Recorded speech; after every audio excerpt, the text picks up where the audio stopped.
Hello.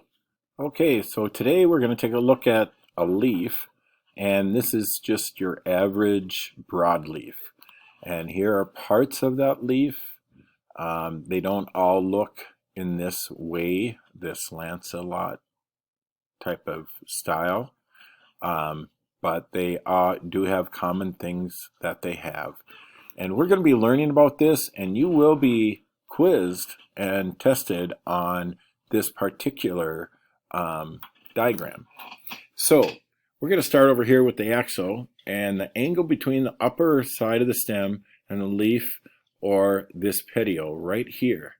This is the axil of the leaf. Okay, the complete blade of the leaf is the lamina, and then we have the leaf apex right here. This is where the leaf comes to a point right here. The apex is anything at the point coming together.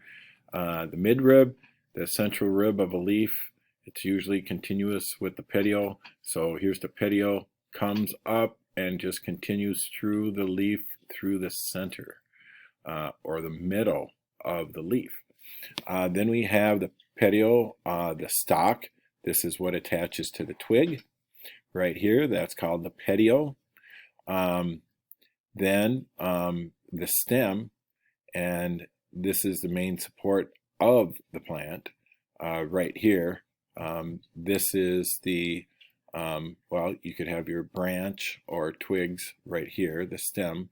And the stipules,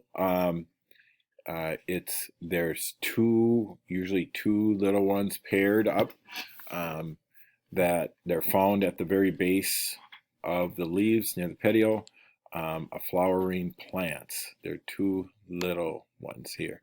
And then the vein, one of the many vascular structures of the leaf.